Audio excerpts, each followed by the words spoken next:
ሰላም ጤና ይስጥልኝ ክቡራትና ክቡራን ተመልካቾች እንደምን አላችሁ? ከከፋ ቴሌቪዥን የሰዓቱን ዜና ይዘን ቀርበናል። ዜናዎቹን በመምራት ፍጹም ተሾመ ከእናንተ ጋር ቆይታ አደርጋለሁ። በብልጽግና ሐሳቢዎች ቅኝት በክልሉ ባለፉት ወራት በሁሉም የፓርቲ ስራዎች ውጤታማ ተግባር አፈጻጸም መከናወን መቻሉ ተገለጸ። የደቡብ ምዕራብ ኢትዮጵያ ሕዝቦች ክልል ብልጽግና ፓርቲ ቅርንጫፍ ጽሕፈት ቤት የ2017 በጀት ዓመት አንደኛ ሩብ ዓመት እቅድ አፈጻጸም ግምገማ በቦንጋ ከተማ ተካሂዷል። ጽዮን ታደለ የክልሉ ብልጽግና ፓርቲ ቅርንጫፍ ጽሕፈት ቤት የፖለቲካና አቅም ግንባታ ዘርፍ ኃላፊ አቶ ነጋ በራ ባደረጉት የመክፈቻ ንግግር ብልጽግና ፓርቲ የሀገራችንን ሁለንተናዊ ብልጽግና ለማረጋገጥ የሚያስችል ፍኖተ ብልጽግና በማዘጋጀት ከዚህም የተቀዳ የአጭር የመካከለኛና የረጅም ጊዜ እቅድ በመንደፍ ፈርጀ ብዙ ተግባራትን በማከናወን በርካታ ውጤቶችን እያስመዘገበ ይገኛልም ብለዋል። የክልሉ ፓርቲ ቅርንጫፍ ጽሕፈት ቤት ሀገራዊ አቅጣጫ የተቀዳና የክልሉን ነባራዊ ሁኔታ ታሳቢ ያደረገ የረጅም የመካከለኛ የአጭር ጊዜ እቅድ በማቀድ መላውን አመራር አባልና ደጋፊዎችን በማስተባበር በርካታ ስራዎችን በመስራት ውጤት ማስመዝገብ መቻሉንም ገልጸዋል። በብልጽግና እሳቢዎች ቅኝት በክልሉ ባለፉት ወራት በሁሉም ፓርቲ ስራዎች ውጤታማ ተግባራት አፈጻጸም መከናወን መቻሉንም አመላክተዋል። በዚህም የፓርቲው መዋቅሮች ህልማቸውን በብቃት መወጣት እንዲችሉ የአመራር ምዘና ግምገማና አመራርን መልሶ የማደራጀት ስራ መከናወኑንም ገልጸዋል።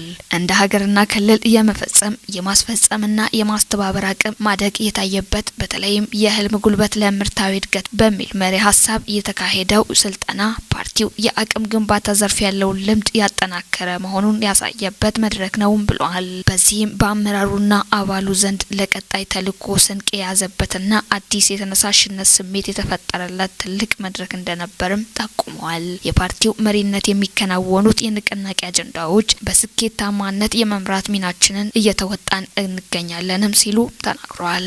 አቶ ነጋ አክለውም አዎንታዊ ሰላም ሊፈጥሩ የሚችሉ ስራዎችን ማጠናከር፣ ከተረጅነት የመላቀቅ ስራዎችን፣ የመልካም አስተዳደር ጥያቄዎች የሆኑት የመንግስት አገልግሎት ላይ በልዩ ትኩረት በተናበበ መልኩ መስራት እንደሚገባም አስገንዝበዋል። የእስካሁኑ ስኬቶችን አስጠብቆ ለማስፋት ክፍተቶችን መሙላትና መጪውን ጊዜ ታሳቢ ያደረገ በውጤታማነት የታጀበ የህዝብ ንቅናቄ ስራዎች ላይ በላቀ ቁርጠኝነት በመፈጸምና በማስፈጸም የብልጽግና ህልሞችን ለማሳካት ርብርብ ማድረግ ይጠበቃልም ብለዋል።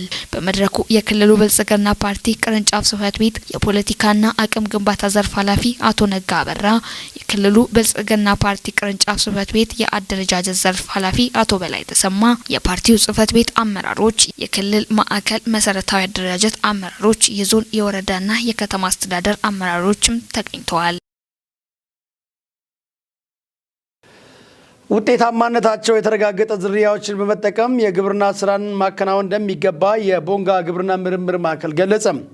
የምርምር ማዕከሉ በከፋ ዞን ሺሾ ወንዴ ወረዳ በካልም ፕሮጀክት ድጋፍ ለሰርቶ ማሳያነት የተመረቱ የሙዝ፣ አቮካዶና ሌሎች ምርቶች ለባለድርሻ አካላት አስጎብኝቷል። ሰለሞን ተሰማ ያዘጋጀውን ጽዮን ታደለም ታቀርባለች።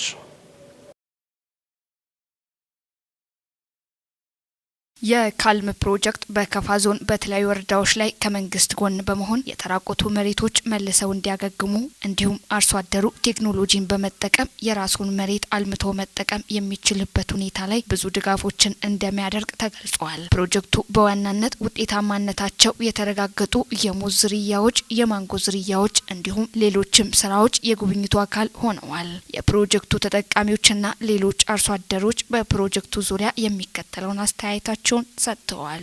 በካልም ስራ አሁን እየሰሩ ናቸው የሚሄደው አንደኛው ሙዛውን ከየወይዘሮ ዘውዲቱ የቦን ሙዝ ባየ ነው። በጣም አሪፍ ነው። በአመት አሁን ይኸው ፍሬ መስጠት ጀምረዋልና ይሄ የጀመረው ደግሞ በዚሁ ያበቃል ብሎ እሳቸው መዘናገት የለባቸውም። እኛም ደግሞ የእሳቸውን አራያ ተከትለን ደግሞ እኛም የማስፋት ስራ በቃ የማስፋት ስራ ሰርተን እኛም እንደሳቸው ለውጥ ብናገኝ የሚል ጉጉት ነው ያለኝ። ሌላው አቮካዶም አለ። አቮካዶ አሁን ከጅምሩ ጥሩ ነው። ማበብ የጀመረም አለ። በአመቱ ማበብ የጀመረውም አለ። ይሄ ደግሞ በጥሩ ሁኔታ ተይዞ ቡቃያው ነው አሁን ቡቃያ ደረጃ ነው ያለው። አብቧል በጣም ይሄ የተዳቀለ አቮካዶ ነውና ይሄን ደግሞ በደንብ በጥሩ ሁኔታ ተይዞ ከከፍት ከፍየል ተጠብቆ ለውጡን ማሳየት አለበት። እኔ በጣም ደስተኛ ነኝ። ይሄ ሁሉ ጠቅላላ እየተሰራ ያለው ነገር እኔ በግለ በማሳይ ደግሞ ቢያሰፋ በአንዱ ብቻ ባልወሰን በሁለቱ ባልወሰን ይሄን ሁሉ ከቡናውም ከሙዙም ከአቮካዶም ጠቅላላውን በማሳይ ላይ እኔ ሰርቼ አሰፍቼ ብጠቀም ይላለው። ጉዳዩ የሚመለከታቸው ኃላፊዎችም የካልም ፕሮጀክት እንደ ከፋ ዞን ብዙ ድጋፎችን እያደረገ መሆኑንም ገልጸዋል። ካልም የሚባል ፕሮጀክት ወይም ፕሮግራም በዞናችን ከፍተኛ ስራ እየሰራ ነው ያለው። ያም የአፈርና ውሃ ጥበቃ ስራ ላይ ልዩ ትኩረት አድርጎ ይሰራል። ሌላኛው የመሬት አስተዳደርና የመሬት አጠቃቀም ላይ የመሬት አለካክና መረጃ ላይ ይሰራል ማለት ነው። ይህን መሰረት አድርጎ የሚሰራ በመሆኑ እኛ ጋር ሰፊ ስራ እየሰራ ነው ያለው። ከ78 በላይ ማህበራት አሉ። ከ70 በላይ ማህበራት አሉ። 58ቱ ደግሞ ትልቅ ደረጃ ላይ እየደረሱና አፈርና ውሃ ጥበቃ ላይ ሚናቸውን የተጫወቱ ያሉ ናቸው። ከዚህ ጋር ተያይዞ ከስራው ባሻገር ከምርምር ጋርም አብሮ ይሰራል ማለት ነው። ዛሬ እዚህ የተገኘንበት ሳይት የምርምር ስራ የተሰራበት ሳይት በመሆኑ ምርምር እንግዲህ ሰርቶ በማሳያ ስራዎች እየሰራ ያለበት ቦታ ላይ መተን የአፈርና ውሃ ጥበቃ ልዩ ትኩረት ተሰጥቶ እየሰራ ያለበት የተጎዳ አፈር መልሶ መልማት እንዲችል አፈር አዋጭነት ባላቸው ኢኮኖሚካሊ ጥቅም ባላቸው ሰብሎች እንዲያዝ በቋሚ ሰብሎች ተይዞ አፈርና ውሃውንም እንዲጠብቅ ምርትና ምርታማነቱም እንዲያድግ ለተሞክሮ በተወሰኑ አርሶአደሮች ላይ የተሰራ ስራ በተለይ ሺሾንዴ ወረዳ ዳህራ ቀበሌ አፋለች ንዑስ ተፋሰስ ላይ የተሰራው ስራ እጅግ በጣም አስደማሚና ከዚህ ቀደም እጅግ በጣም የተጎዱ ሰብል ማምረት ቀርቶ ሳር እንኳን የማይበቅሉ ቦታዎች ተመልሶ በጥሩ ሁኔታ ሰብል እያሳዩ ያለበት የሰብል ጤንነትና ለየቁመናቸው ጥሩ ደረጃ ላይ የደረሰበትን ሁኔታ አይተናል። መጀመሪያ መሬቱን ስናይ የመጀመሪያው ጥናት ሲደረግ ምንም አይነት ነገር የሌለበት ነው። ግን ዛሬ በዚህ በተለይ በተሰሩባቸው በምርምር በቦንጋ ግብርና ምርምር ማዕቀፍ ውስጥ ሆኖ በተመረጡ አርሶ አደሮች የተሰራው የአፈርና ውሃ ጥበቃ በተለይ ስነ ህይወታዊ ስራ ላይ ያየሁት ነገር እጅግ በጣም ነው ያስደሰተን። ምክንያቱም ከዚህ ቀደም አርሶ አደሩ በዚህ ማሳ ላይ ሰብል ቢዘራ ራሱ ምርት መስጠት አይችልም የሚል አንደበት የነበረው ዛሬ እዚህ ሙዝ አፍርቶ አየው፣ ቡና አብቦ አየው፣ አቮካዶ አብቦ አየው፣ ሌሎች ሰብሎችን ከዚህ አጭጃለሁ፣ ንብ እንደዚህ ተቀምጦልኛል ብሎ ሲያወራ ከዚህ በላይ የሚያስደስት ነገር የለም። ምክንያቱም ውጤትን በፍሬ መመዘን ውጤት ስራን ደግሞ በፍሬ በውጤት መመዘን በጣም የሚያስደስት ነው።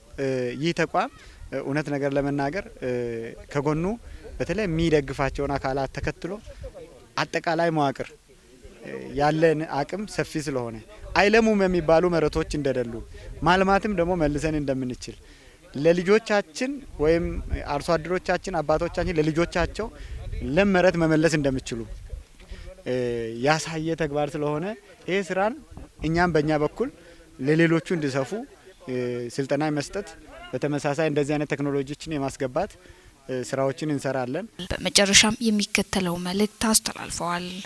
ተልዕኮ መውሰድ ያለባቸው በተለይ የግብርና ሴክተር የክልሉም የወረዳውም የዞኑም በተለይ የሚመለከታቸው አካላት በተግባሪ አርሶ አደርም የራሴ ስራ ነው ብሎ መሄድ መቻል አለበት። ምክንያቱም ከዚህ በላይ ለውጥ አይኖርም። ሊለቅና ሊጥል ወደ ድንጋይ ሊቀየር የነበረው መሬት ወደ ለምነት ተቀይሮ ቡና ካበቀለ ሙዝ ካበቀለ ሌሎች የተለያዩ ፍራፍሬዎችንና ሰብሎችን ካበቀለ ከዚህ በላይ ለውጥ ማለት ሌላ ምስክርነት የሚያስፈልግ አይደለም። ስለዚህ ይሄው ራሱ ምስክር ነው። እኔ መጀመሪያ ሳይ ቦታው ይሄ አይደለም። ዛሬ ደግሞ ሳየው እኔ እያወራው ያለሁት እንደውም ሰብል ውስጥ ቁሜ ሰብል መሀል ቁሜ ማውራቱ በጣም እጅግ የሚያስደስት ነው። ይሄ ተሞክሮ ለሌላ ሰፍቶ የሚያሰፉት አካላት ደግሞ እኛም እያገዝናቸው እንዲያሰፉ ከጎናችን እንዲቆሙ አርሶ አደሩም ጠንክሮ እንዲሰራ የሚል መልእክት ነው የሚኖረኝ። በተመሳሳይ ዜና የግብርና ቴክኖሎጂን መጠቀም ምርታማነትን እንደሚያሳድግ የቦንጋ ግብርና ምርምር ማዕከል አስታወቀም። ማዕከሉ በሸካ ዞን የኪ ወረዳ በተለያዩ ቀበሌዎች በአርሶ አደር ማሳ ላይ በቴክኖሎጂ በመታገዝ የተመረተ ማሽላ የመስክ ምልከታ አድርጓል። ሰለሞን ተሰማ ነው ያዘጋጀው። ቤተልሔም ምሩ እንደሚከተሉት አቀርበዋለች። በመስክ ምልከታው ላይ በመገኘት ንግግር ያደረጉት የሸካ ዞን ግብርና መምሪያ ኃላፊ አቶ አእምሮ ደሳለኝና የክልሉ ግብርና ምርምር ኢንስቲትዩት ዋና ዳይሬክተር አቶ አማኑኤል አለሙ እንደገለጹት አርሶ አደሮች በተለምዶ የተለያዩ ምርቶችን በሚያመርቱት ጊዜ ምንም ውጤት ሳያገኙ ጉልበታቸውንና ጊዜያቸውን ሲያባክኑ እንደነበር ገልጸው የቦንጋ ግብርና ምርምር ማዕከል ባደረገው ጥረት ምርጥ ዘር እየተጠቀሙ ያሉ የአርሶ አደሮች ሕይወት እየተቀየረ መምጣቱን ገልጸዋል። ይህን ተከትሎ የተለያዩ የማዳበሪያ አይነቶችን በመጠቀም በሙከራ ደረጃ የተዘራው የማሽላ ምርትም አሁን ባለው ደረጃ እንደታየው ጥሩ ውጤት እንደሚያስመዘግብ ተናግረው በቀጣይ ሁሉም አርሶ አደሮች የምርምር ውጤት የሆኑ ምርቶችን በመዝራት ምርትና ምርታማነታቸውን ማረጋገጥ እንደሚገባቸው አሳስበዋል። በመስክ ምልከታው የተገኙት አርሶ አደሮች በማሽላው ላይ ያዩት ነገር የሚያስደስት መሆኑን ገልጸዋል። ማዳበሪያ ታላገኘ ታልተሰጠ መሬት እንደማይሰጥ ጠንቅቆ አውቋል። አሁን ለኔ እንደኔ አዲስ በርግጥ አሁን ያየነው በማሽላ ላይ ማዳበሪያ ሰጠነናል። ይሄ ለኛ አዲሳችን ነው። ቀጣይ ግን ማዳበሪያ ሲሰጥ ምን አይነት ምርት ሁኔታውን ተሞክሮ ስላየን ቀጣይ በዚህ እንደምንጠቀም ተስፋ አረጋለሁ። በበቆሎ ላይ ግን እንደኛ ቀበሌ አለ ማዳበሪያ ዘር የሚጥል ሰው የለም። ይሰጣል። ያው መሬቱ እኛ አካባቢ መሬቱ ስፋት እስከዚህ የለም። ተዛው ግን በቂ ምርት የለም። ወረዳውን እየመገበ ያለው እኛ ቀበሌ ነው። ወረዳውን ምርት በበቆሎ ምርት ማሽላ ምርት በርግጥ የድሮው ምርት ማሽላ ዘር አርማሞ የሆነ በጥብጦን ብለን ለግብርናው ጮሆን የተለያዩ ዘሩም አንጥተውልናል። ይህችንም አመጡ። በርግጥ በእናንተ ምርምር በኩል መጣ። ዙሮ የተለያየ ዘሮች እኛ ቀበሌ ገብቷል። የድሮው ምንዘራው ዘራ ተቀበላችን ጠፍቷል። በርግጥ እኛ ማሽላ ላይ ተስፋ በቆረጥንበት ሰዓት ይሄ ምርምር መምጣቱ እንደገና እንድንነቃ አድርጎናል ብዬ ነው የምወስደው እኔ እንደራሴ ማለት ነው። እኔ በዚህ 2 እና 3 አመት ውስጥ በማሽላ ተስፋ ቆርጠን ነበረ። ሌላ ዘር እንዲመጣልን እንደውም የደረቅ መሬት ሩዝ እንዲመጣልን ግብርና ባለሙያን እየጠየቅን ባለንበት ሰዓት ይሄ ምርምር መምጣቱና አሁን አይተናት ውስጣችን በመርካቱ ቀጣይነት በተነሳሽነት እንድንሰራና ጥቅም ላይ እንድናውላት አድርጎኛል ነው ምለው። የቦንጋ ግብርና ምርምር ማዕከል ዳይሬክተር በበኩላቸው የግብርና ምርምር ማዕከሉ የአርሶ አደሩ ምርትና ምርታማነት ሊያሳድጉ የሚችሉ ምርቶች ላይ ትኩረት ሰጥቶ እየሰራ መሆኑን ተናግረዋል። እንደምታውቀው የቦንጋ ግብርና ምርምር ማዕከል በተለያዩ የምርምር ዘርፎች ይሰራል። አንደኛና ዋነኛ የምንሰራውባቸው ነገሮች ዛሬ ያየነው የሰብልን ምርትና ምርታማነትን ሊያሻሽሉ የሚችሉ የቴክኖሎጂ አጠቃቀም ዘዴዎች ናቸው። ከነዚህ ውስጥ አንደኞቹ ምንድነው? ግብአት ነው። ስለዚህ ይሄ ዘር ይሄንን ግብአት በምን መልኩ በምን ዘዴ አርሶ አደሩ ቢጠቀም ውጤት ይሰጣል የሚል ነገር ከኛ ጋር የሚሰራ ካፕሻ የሚል ፕሮጀክት አለና በሱ ድጋፍ የተሰራ ስራውን ነው ዛሬ ልንጎበኝ የመጣ ነው። ይሄ ስራ እየተሰራ ያለ በ3 ዞኖች ላይ ነው የተሰሩ የነበሩት። እነዚህ ምንድናቸው? አንደኛ ከፋ ዞን ላይ በስንዴ ላይ አዲ ወረዳ በወቃ ቀበሌ ላይ ሰርተናል። ልክ እንደዚሁ የተገመገመ ነው። ዛሬ ደግሞ በሸካ ዞን በዚህ ጀኪ ወረዳ ላይ በማሽላ ላይ የተለያየ የማዳበሪያ አጠቃቀም ዘዴዎችን በመጠቀም የማሽላ ዝርያው ላይ ምን አይነት ተጽዕኖ ያመጣል የሚል ነገሮችን ነው ያየንና እየሞከርን ያለ ነው። ቅድም መስክ ምልከታ ላይ አርሶ አደሮችም እንደሰጡትም የተማሩ ተመራማሪዎችም እንደሰጡት እንደዚሁም ደግሞ ከዞኑ የመጡ ሰዎች በሰጡት አስተያየት እንደምታየው የማሽላ የተዘራው ዘር በተለያየ የማዳበሪያ አጠቃቀም ደረጃዎች ይለያል። እንዳልከው አርሶ አደሮች ራንክ ሰጥተዋልና በዚህ ያው ተመራማሪዎች ቅድም የአጠቃቀም ዘዴዎችን ያሳዩት ነገር አለና ታውቆ ብዙ ጊዜ የአርሶ አደር ብዙ ቴክኖሎጂ ይወጣል ማዳበሪያ አጠቃቀም ላይ። ከዚህም በፊት ማዳበሪያና ዳፕና ዩሪያ ተብሎ ብላንድ 100 ሄክታር ተብሎ የሚወጡዎች አሉ። ከኋላ ኤንፒኤስፒ ተብሎ የሚወጡ ነገሮች አሉ። እንደዚህ ብዙ ጊዜ ሪኮሜንዴሽን ይወጣል። ግን ይህም ሆነ ይህ እንደ ቴክኖሎጂ ሲወጣ እኛ አካባቢ አርሶ አደር ዘሩን ብቻ ነው የሚፈልገው እንጂ ከሱ ጋር የሚሄደውን ግብአት ወይም ፓኬጅ የሚለው ነገር አተግብሮ አይሄድም። ዛሬ ይሄኛው እንደምታዩት እቺ መልካም የምትባል የማሽላ ዝርያ ከዚህም በፊት ብዙ የ6 አይነት የማሽላ ዝርያዎችን አመተ ነበር እዚህ ወረዳ ላይ ማለት ነው። በመኮኖ ውስጥ ካሉት የማሽላ ዝርያዎች የተሻለችና በምርታማነቱ የተሻለች እቺ ማሽላ ናት። የግብርናውን ስራ ውጤታማ ለማድረግ ሁሉም የበኩሉን አስተዋጽኦ ማበርከት እንዳለበት የክልሉ ግብርና ምርምር ኢንስቲትዩት ዋና ዳይሬክተር አቶ አማኑኤል አለሙ አብራርተዋል። የደቡብ ምዕራብ ኢትዮጵያ ህዝቦች ክልል እውነት ነገር ለመናገር በየዞኑ ያለውን አቅም መለየትና ማልማት ብንችል በተለይ የሚመለከታቸው አካላት ከቋሚ ሰብል እስከ ጓሮ ሰብል ድረስ ሰፊ እድሎች ያሉን ስነ ምህዳሩን በጣም አመቺ በተለይ ሳይንሱን ተከትለን የሚሰጡትን የግብርና ምርምር ቴክኖሎጂዎችን ተከትለን የማዳበሪያ አጠቃቀማችን ምርታማነት እሴት የሚጨምሩ ተግባራቶች ላይ በጣም ትኩረት ሰጥተን በየደረጃው ያለው የግብርና ቤተሰብ ምርምሩን ተከትሎ ምርምሩን ምክር ሀሳብ ተቀብሎ በየአካላቱ የሚመለከተው የኛ አርሶ አደርን በተመሳሳይ የሚመጡትን ምክር ሀሳብ በጎን ሳይተው ምክር ሀሳቡ የምርት ምክር ሀሳብ መሆኑን ተቀብሎ እንዲህ ባየው ልክ ምርትን የማሻሻል የሀገሪቱን የምርታማነት ፍላጎት በተለይ የምግብ ዋስትናን የማረጋገጥ ስራዎችን በጋራ ብንደራጅና ብንቀናጅ የተቀናጀና የተደራጀ የአቅም ልየታ ወይም የፖቴንሻል ልየታ ቢደረግ በተመሳሳይ ደግሞ አካባቢ ስነ ምህዳርን የተከተሉ ዝርያዎችን በመለየት በጋራ አቀናይተን ከግብርና ቤተሰብ ጋር ብንሄድ ግብርና ምርምሩን ደግሞ የራሱን ድርሻ ቢወጣ የሚመለከተው አካል የራሱን ድርሻ ቢወጣ በጣም ያለን የክልል አቅም ቀላል አይደለም። የህዝብን የልማትና ሰብአዊ ጥያቄዎችን ለመመለስ ገቢን አሟጦ መሰብሰብ የሁሉም ባለድርሻ አካላት ግዴታ ሊሆን እንደሚገባም የጨታ ወረዳ አስተዳደር አሳወቀም። የወረዳው ገቢዎች ጽህፈት ቤት የ2017 ዓ.ም 5 ወር ገቢ አፈጻጸም ግምገማና ቀጣይ ወራት የሚሰበሰብ ገቢ ላይ ከግብይት ማዕከላት ውጭ የሚደረግ የንግድ እንቅስቃሴዎችን በግብር አሰባሰብ ዙሪያ እንዲሁም የወረዳ ገቢ አሰባሰብ የገቢ ባለድርሻ አካላት የምክክር መድረክ አካሂደዋል። ዘገባው የወረዳው የመንግስት ኮሚኒኬሽን ነው። ምህረት ማሞ የ2017 ዓመተ ምህረት 5 ወር ገቢዎች ጽህፈት ቤት የገቢ ስራ አፈጻጸም ግምገማና የቀጣይ ስራ አቅጣጫ ዙሪያ የሚያተኩር ሰነድ በወረዳው ገቢዎች ጽህፈት ቤት ኃላፊ አቶ ሀብታሙ በላይ ቀርቦ ሰፊ ውይይት ተደርጎበታል። መድረኩን የመሩት የጭታ ወረዳ ዋና አስተዳዳሪ አቶ መብራቱ መሸሻ እንደገለጹት በተለያዩ መስኮች የሚገኙን የገቢ አማራጮችን አሟጦ መሰብሰብ ለህብረተሰቡ የልማት ጥያቄና ሰብአዊ ጉዳዮች ላይ ምላሽ ለመስጠት ወሳኝ መሆኑን ገልጸዋል። የወረዳው የገቢ ባለድርሻ አካላት የተሰጠውን ኃላፊነት በአግባቡ ስራ ላይ በማዋል በወረዳ በጥራጥሬና በፍራፍሬ ምርት ሽኝት፣ ጫት፣ ቡና፣ ኮረሪማ ና ሌሎች ከፍተኛ የንግድ እንቅስቃሴ የሚታይባቸውን ዘርፎች ትኩረት ተሰጥቶባቸው እየተሰራ አለመሆኑን በወረዳው ዘርፉን የሚመሩት ባለድርሻ አካላት በቅንጅት መስራት እንዳለባቸው አቶ መብራቱ አስረድተዋል። የወረዳ የመንግስት ዋና ተጠሪና የብልጽግና ፓርቲ ቅርንጫፍ ጽህፈት ቤት ኃላፊ አቶ ከተማ በላቸው በበኩላቸው ህጋዊ ባልሆነ መንገድ የሚወጡ የወረዳ ሀብቶችን ለማስቀረትና ህገወጥ ነጋዴዎች ወደ ህጋዊ መረብ በማስገባት የኢኮኖሚ ችግሮችን ለመቅረፍም ሆነ እየተሰበሰበ ያለውን ገቢ በወቅቱ ለአካባቢው ልማት እንዲውል የማድረግ ተግባር በመደገፍ ሁሉም ባለድርሻ አካላት ኃላፊነታቸው እንዲወጡ አሳስበዋል። የመድረኩ ተሳታፊዎች ካነሱት ጥያቄዎች መካከል የደረጃ ሀና ለነጋዴዎች የሂሳብ መዝገብ አለመያዝ፣ በደረሰኝ ህጋዊ ግብይት አለመፈጸም፣ የህገ ወጥ ነጋዴዎች መበራከት የሚሉትን ጨምሮ ሌሎች ተግዳሮቶች ይገኙበታል። የቀረበው ሰነድ መሰረት በማድረግ ለተነሱ ጥያቄዎች የሚመለከታቸው አካላት ምላሽና ማብራሪያ ሰጥተዋል ሲል የዘገበው የወረዳው መንግስት ኮሚኒኬሽን ጉዳዮች ጽህፈት ቤት ነው። ግብር ከፋዮች ከየካቲት 1 ቀን ጀምሮ በብርሃንና ሰላም ማተሚያ ድርጅት ብቻ የታተመ የማኑዋል ደረሰኝ መጠቀም እንዳለባቸው የገቢዎች ሚኒስቴር አሳሰበም። ሚኒስቴር መስሪያ ቤቱ ከብርሃንና ሰላም ማተሚያ ድርጅት ጋር በደረሰኞች ላይ ልዩ መለያ ኮድ ወይም QR ኮድ አካቶ ማተም በሚያስችል አሰራር ዙሪያ የመግባቢያ ሰነድ ተፈራርሟል። ዘገባው የኢትዮጵያ ብሮድካስቲንግ ኮርፖሬት ነው። ስምምነቱ የህትመት ጥያቄ መቀበል እንዲሁም ከታተመ በኋላ የስርጭትና የቁጥጥር ስርዓትን ማስፈን በሚያስችሉ ጉዳዮች ዙሪያ በጋራ መስራት የሚያስችል መሆኑ ተገልጿል። የመግባቢያ ሰነዱን የገቢዎች ሚኒስቴር ሚኒስትር ወይዘሮ አይናለም ንጉሴና የብርሃንና ሰላም ማተሚያ ድርጅት ዋና ስራ አስፈጻሚ አቶ ሽታውን ዋለ ተፈራርመዋል።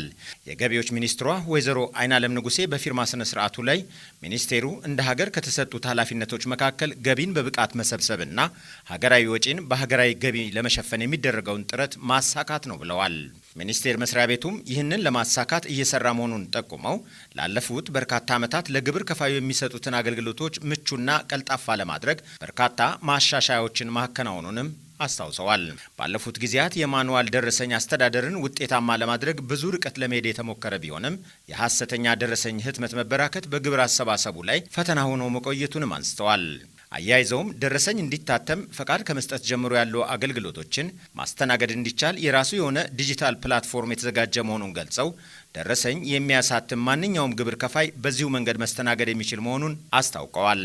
ከታህሳስ 1 ቀን 2017 ዓ.ም ጀምሮ ማኑዋል ደረሰኝ የማሳተም ጥያቄ ማቅረብ የሚቻል መሆኑን ያመላከቱት ሚኒስትሯ ከየካቲት 1 ቀን 2017 ዓ.ም ጀምሮ ክልሎችና የከተማ አስተዳደሮችን ጨምሮ በመላው ሀገሪቱ በብርሃንና ሰላም ማተሚያ ድርጅት ብቻ የታተመ የማኑዋል ደረሰኝ መጠቀም እንደሚገባ ተናግረዋል።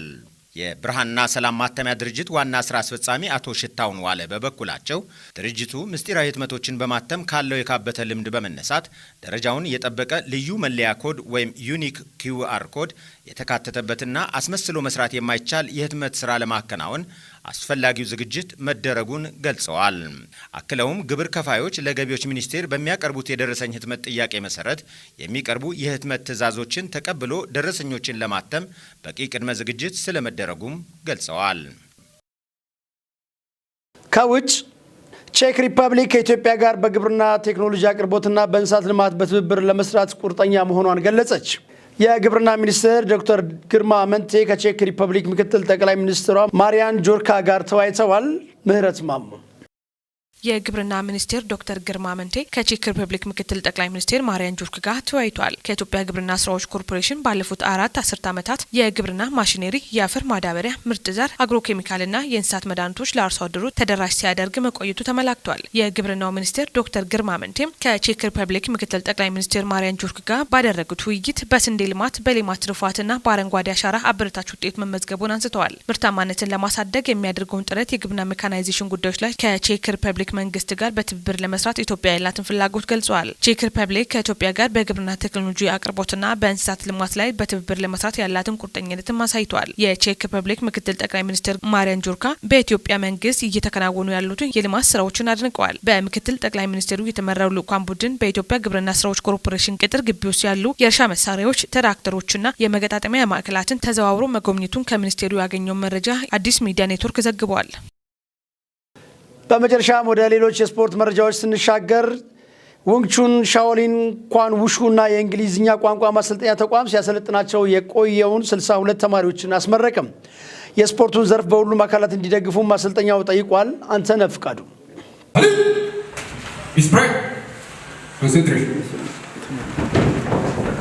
ስፖርት ጤንነትን ከመጠበቅ ባሻገር ከቅርብ ጊዜ ወዲህ የገቢ ምንጭ የሆነ መጥቷል። ወንግቹን ሻኦሊን እንኳን ውሾ እና እንግሊዝኛ ቋንቋ ማሰልጠኛ ተቋም ሲያሰለጥናቸው የቆየውን 62 ተማሪዎች አስመርቋል። ተመራቂ ተማሪዎች ለዚህ በመድረሳቸው ደስታ እንደተሰማቸውም ተናግረዋል። አሁን የምመረቀው በብላክ ቤልት ሲሆን የሚወስደውን ብላክ ቤልት ነው።